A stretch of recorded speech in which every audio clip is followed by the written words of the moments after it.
There's a category of habits that look like wasted time when you're early in your career and look obviously necessary once you've been burned enough times without them.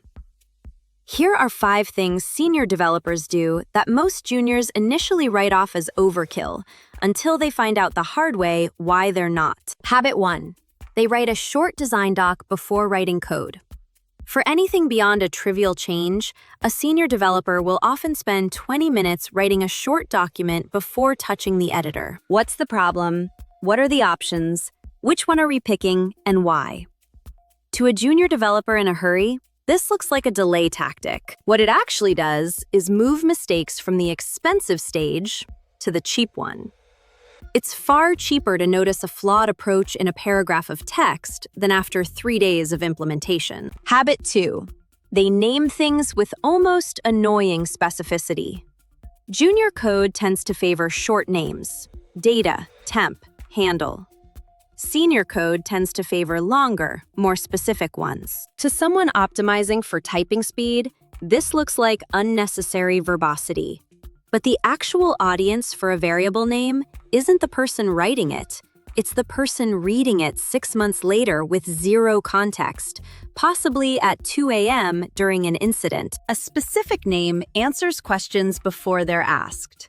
A short, generic one forces the next reader to go trace through the code just to figure out what it actually holds. Habit 3. They add logging and monitoring before anything breaks.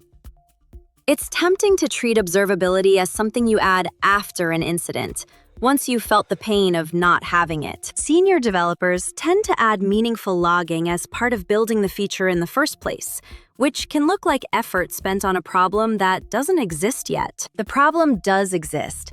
It's just invisible until the first production issue, at which point the absence of logging turns a 15-minute diagnosis into a multi-hour one.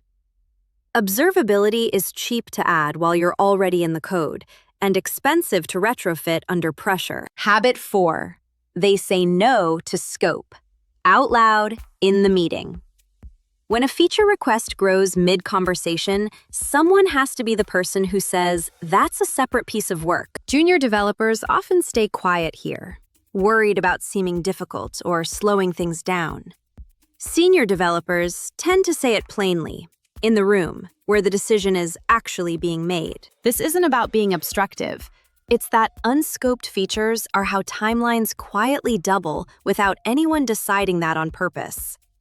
Saying no clearly and early is often the single highest leverage thing said in a planning meeting. Habit 5.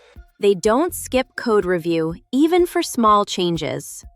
A one-line change to a config value feels like it doesn't need a second pair of eyes. The stakes are rarely as low as they look.